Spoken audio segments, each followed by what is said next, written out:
Alors déjà au début je te demande si tu acceptes d'être filmé et d'être diffusé sur YouTube. Oui bien sûr, il n'y a pas de souci. Bon, tu peux te présenter s'il te plaît? Alors je m'appelle Marlier Fabien, j'ai 25 ans, bientôt 26, je suis en deuxième année de master MEF à l'INSPE de Valenciennes. Je suis un ancien étudiant STAPS qui a fait une filière EducMot et j'ai quitté STAPS il y a 2 ans, 1 an et demi, 2 ans maintenant. Ok. Tu peux nous dire pourquoi tu as choisi cette filière Alors pourquoi j'ai choisi STAPS? Tout simplement parce que j'ai toujours voulu être enseignant. Au départ je voulais être enseignant en EPS, du coup forcément la filière STAPS s'imposait. Au dernier moment j'ai changé d'avis parce que les places au concours étaient en chute libre. Du coup j'ai préféré m'orienter vers le premier degré, à savoir pour être professeur des écoles.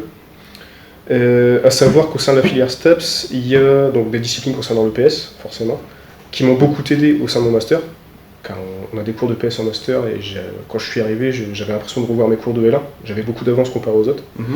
On a aussi une épreuve en EPS au concours,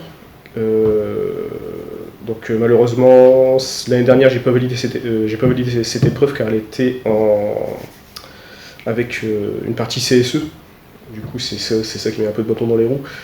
Malheureusement, j'ai pas validé cette épreuve, et je vais la repasser cette année. Mais ça me donne beaucoup de facilité par contre d'avoir une licence au STAPS, parce qu'en plus, on aborde des disciplines comme les sciences de l'éducation.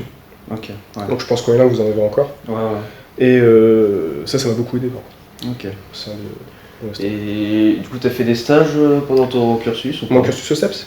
Ouais. Alors j'ai fait plusieurs stages. En L1, j'ai fait un stage d'insertion pour choisir ma branche, entre EducMot, management ou APA. Ouais. J'ai choisi donc EducMot et j'ai fait un premier stage en école élémentaire. Ensuite, j'ai fait 2 stages en école élémentaire, la deuxième année, et la dernière année, j'ai fait un stage en élémentaire concernant la pratique de la natation, et un stage en second degré en collège. Ok. Et ça t'a apporté quoi? Tu peux me dire un peu ce que ça t'a apporté tous ces stages Au niveau des compétences professionnelles? Ouais. Donc alors au niveau de mes compétences professionnelles, ça m'a déjà appris à travailler en équipe. Parce qu'un prof, quand il travaille seul, ça limite un peu ses capacités. Ça m'a permis d'en apprendre plus sur le métier d'enseignant. Vraiment d'affirmer ma position et mes choix vis-à-vis de ça. Ça m'a permis de pratiquer toute la théorie.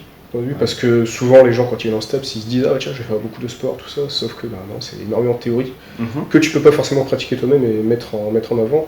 Et à ce moment-là, ces stages-là étaient la bienvenue pour mettre en place une théorie. Est-ce que tu as eu des difficultés au sein de mes stages? Ou au sein de tes stages et en même temps le cursus que tu as suivi? Au sein du cursus, j'ai pas éprouvé tellement de difficultés, à part vraiment que c'est associé avec tous les sports qu'on fait à côté. On a énormément d'heures de sport par semaine. En plus, on pratique, dans la plupart des cas, on pratique une activité physique à côté, dans un club ou même sans être dans un club.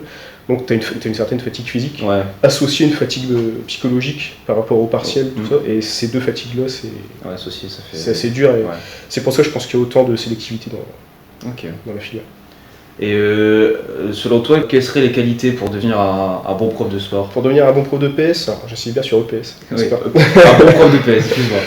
Et il faut être surtout quelqu'un de très organisé, parce que ça demande une organisation quasi parfaite, car c'est énormément chronophage. Si t'es pas organisé, ça va te plomber toutes tes séances, ça va plomber toute ta carrière de prof. Ça va te paraître une galère, alors que non, pas du tout. Ensuite, forcément, il faut connaître un très grand nombre de sports et d'APSA. Parce que même si on utilise le mot sport, en fait, on utilise le sport pour faire des activités physiques et des activités avec nos élèves. Le sport, c'est pas une finalité en elle-même, ça faut bien le comprendre. Et il faut bien l'avoir acquéri en sortant de STAPS, justement. Après, une autre qualité, je pense que il faut être... faut savoir travailler en équipe. En tout cas, je te remercie de m'avoir donné ton temps. Merci à toi. Un plaisir. Merci.